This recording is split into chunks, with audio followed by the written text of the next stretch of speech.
Hamas मतलब ऐसा नहीं है। हमास कोई, जैसा हम सोचते हैं कि एक संगठन है जिसमें कोई टेररिस्ट ट्रेनिंग लेते हैं।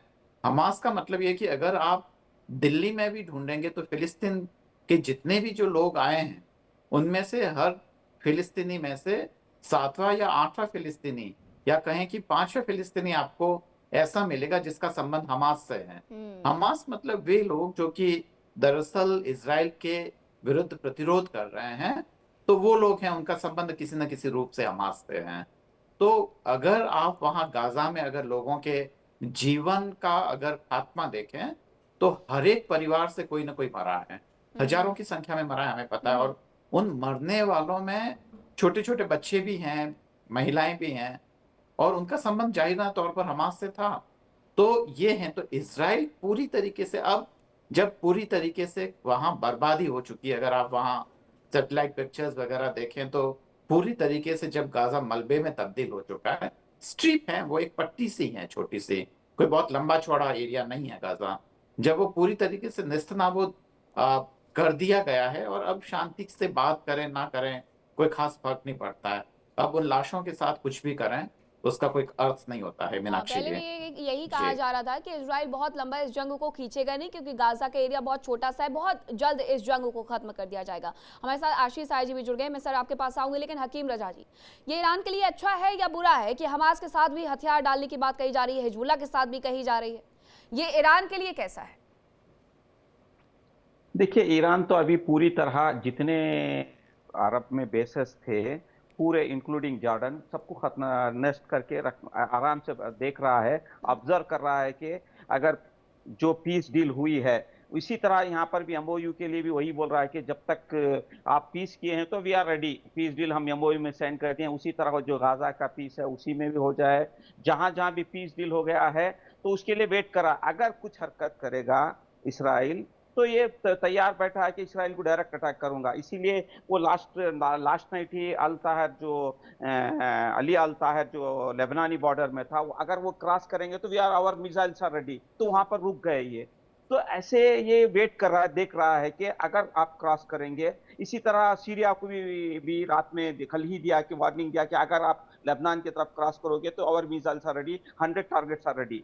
तो ये ईरान सब चीज तैयार प्रिपेयर करके बैठा हुआ है, वेट कर रहा है, देख रहा है कि कहां पर क्या कर रहे हैं। अगर जुल्म करोगे तो उसका जवाब देंगे, अगर बातचीत से हल करके खत्म कर देंगे तो ईरान कभी भी बातचीत, अब एमओयू में साइन भी करके बैठा हुआ है, देख रहा है कि वेट कर रहा है अब कहां से कौन क्या करेगा बोल के।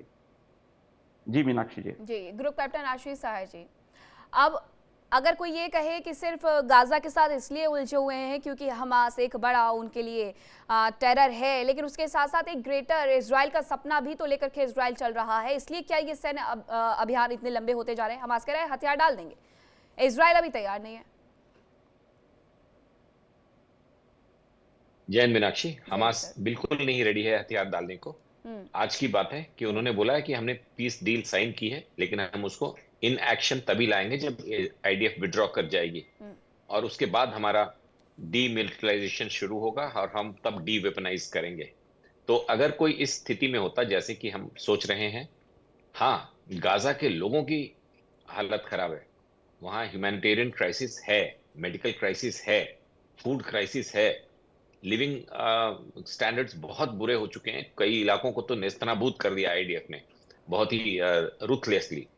लेकिन चूंकि हमास का, चूंकि हिजबुल्लाह का मोडस ऑपरेंडाई ग्लोबली एक ही है, वो सिविलियंस के बीच में, बच्चों के बीच में, औरतों के बीच में रह के लड़ते हैं, हॉस्पिटल से अटैक करते हैं, स्कूल्स में छिपते हैं।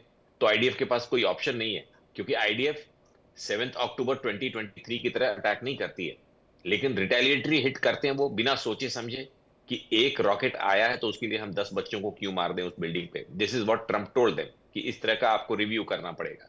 लेकिन हमास रेडी है, ऐसी कोई बात नहीं है। हम्म। नहीं तो जिस स्थिति में अभी गाजा स्ट्रिप के लोग हैं, उसमें अनकंडीशनली अगर आपने अग्री कर लिया है कि हम डी वेपनाइज हो जाएंगे, तो अब कैटेगराइज करके ईरान वाला गेम मत खेलिए कि हैवी वेपन्स को हम अभी नहीं देंगे, मीडियम वेपन्स को देंगे, स्मॉलर आर्म्स को तब देंगे जब आईडीएफ येलो लाइन पे लौट जाएगा।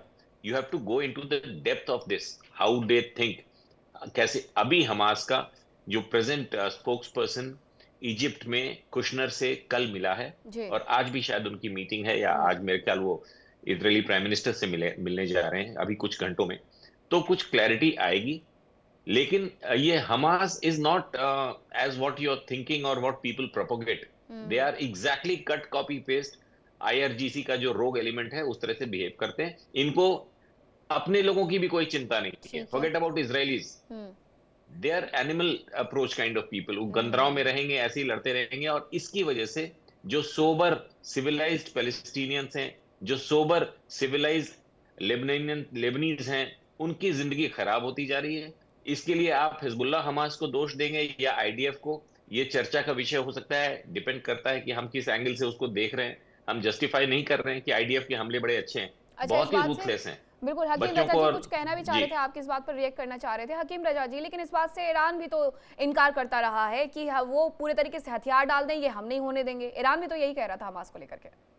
देखिए, यहाँ पर आप जब आप पूरी दुनिया जानती है जिस तरीके से जुल्म है ना, जो बच्चों को मारना, जो 50-60 साल से, जो मुझे नहीं, यूएन सेक्रेटरी ने बोल दिए कि जो ये 7 अक्टूबर जो हुआ वो 80 साल का, जो 75 साल का जो जुल्म किया था उसका रिटेलिएट हुआ है। जो मैं नहीं बोल रहा हूँ, जो यूएन, ये जो जिस तरीके से इसराइल, आप देख रहे हैं जेलों में कितने रेप कर रहे हैं, अमेरिका को देख रहे हैं, अमेरिका और इसराइल, ये दोनों जालिम है, सबसे बड़े जालिम है। जो अपने जमीन पे लेबनान में घुस रहे हैं, वहां मार रहे हैं। ईरान में आए, ईरान नहीं गया मारने के लिए, जंग के लिए, अमेरिका और इसराइल आए हैं। इसी तरह इसराइल आके फलस्तीन को आके फाइट किया है, लेबनान में घुसा है, सीरिया में घुसा है, सब जगह इसराइल और अमेरिका कर रहे हैं। यहाँ पर ये मत, आप थोड़ा सबको मालूम है, ये अभी भी सपोर्ट लेना यानी कि इंसानियत के खिलाफ है। आप इंसानियत के इस तरीके से बात करना है कि इंसानियत क्या हो रही है गाजा और लेबनान और ईरान में, सब देख लीजिए। पूरी दुनिया को मालूम है कि ईरान कभी नहीं गया जंग लड़ने के लिए, वो लोग आके जंग के लिए ये किया। अगरचे अमेरिका कर रहा है और इसराइल कर रहे हैं। यहाँ पर ये गलत साबित नहीं करना है, जो है हक को बयान करें, जो फैक्ट है फैक्ट को बयान करें। इंसानियत, हम भी देखिए ऊपर मर के सबको जवाब देना है, इंसानियत की बात करना है, कभी भी गलत नहीं बात करना है, या इसराइल का सपोर्ट या अमेरिका का सपोर्ट, ईरान नहीं। जो हक हो रहा है उसको बात करें। जितना जुल्म 80 साल से इसराइल ने किया है पूरा, वो सबको मालूम है। जितना जुल्म अमेरिका ने, कैपिटलिज्म बोले या कॉलोनियलिज्म बोले या कुछ भी बोले आप, जो आके अगरशन अमेरिका ने आके मिडिल ईस्ट को बर्बादी कर रहा है, आप देख रहे हैं। और जितने भी सामने लड़ने के लिए कोई बचेगा ही नहीं, सामने लड़ने के लिए कोई हथियार उठाएगा ही नहीं, तो ये युद्ध तो अपने आप समाप्त हो जाएगा। लेकिन ब्रिगेडियर दत्ता, तुर्की क्यों इतना इंटरेस्ट ले रहा है? वो क्यों इजराइल को धमकियां भेज रहा है? देखिए, तुर्की की अगर आप तारीख में जाएं तो आप ये देखिए, हालांकि तुर्की नेटो का सदस्य है, लेकिन अमेरिका के लिए एक बहुत बड़ा नासूर है। एर्दोगान साहब जिस तरह की मतलब सोच रखते हैं, वो अभी भी ये सोच रहे हैं कि साहब वो किसी खिलाफत के खलीफा हैं और वो पूरे विश्व के ऊपर अपनी जो वर्चस्व है उसको वो प्रूव कर सकते हैं। लेकिन उन्हें मालूम नहीं है कि साहब मतलब सियासी दौड़ में वो काफी पीछे रह चुके हैं। आप देखिए, जब भारत पाकिस्तान का युद्ध हुआ था ऑपरेशन सिंदूर में, उस समय भी तुर्की, हालांकि भारत ने तुर्की की काफी मदद की थी जब जलजला आया था वहां, लेकिन फिर भी वो पाकिस्तान के साथ हो गया। अभी भी आप ये देखिए, वो ईरान का समर्थन करता है। तो उसका ये एक जो कहते हैं ना कि एक इस्लामिक रूल बनाने का जो उनका सपना है, वो मुझे लगता है कि वो सपना ही केवल रह जाएगा।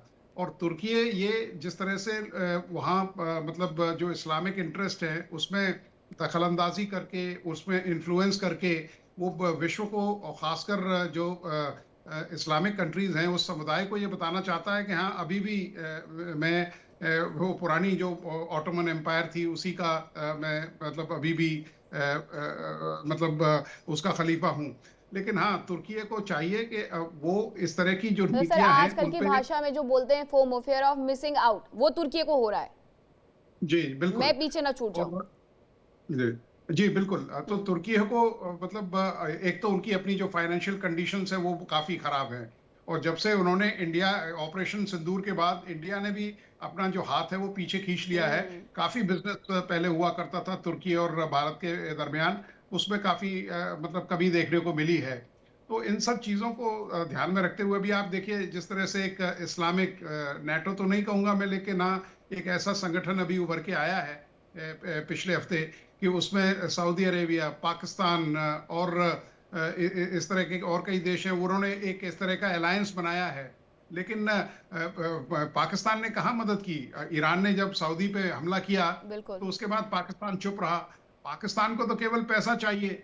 तो हर एक कंट्री के अपने अपने इंटरेस्ट हैं। लेकिन हाँ, सऊदी के पास 1.4 ट्रिलियन की इकोनॉमी है और पाकिस्तान को पैसे चाहिए, और क्योंकि वो न्यूक्लियर ताकत है तो वो इस बात को इम्प्रेस कर रहा है इस्लामिक कंट्रीज में कि भाई मैं आपको एक ऐसी सुरक्षा प्रदान कर सकता हूँ। प्लस भारत के लिए कोई ऐसा एक फ्रंट मतलब खड़ा करना चाहता है कि उससे ये लगे कि अगर भारत ने दोबारा कभी पाकिस्तान के ऊपर हमला किया तो ये सब देश उसकी मदद के लिए आएंगे। हर देश का अपना अपना इंटरेस्ट है, अपने अपने इंटरेस्ट के लिए वो आगे बढ़ रहे हैं। अब अमेरिका का भी गाजा में कोई ना कोई इंटरेस्ट तो होगा अरविंद जी, क्योंकि पहले उसने इजराइल को रोका नहीं, भरपूर मदद देता रहा, ये कहता रहा कि हम इजरायलियंस के साथ खड़े हैं, इजरायली सरकार के साथ खड़े हुए हैं। अचानक से पीस बोर्ड बना देते हैं, फिर उसके बाद नेतन्याहू इनकार करते रहते हैं, अमेरिका फिर भी आगे बढ़ते रहता है। तो अमेरिका क्या समझाने का प्रयास कर रहा है? नेतन्याहू को मना नहीं पा रहे हैं या नेतन्याहू मान ही नहीं रहे हैं?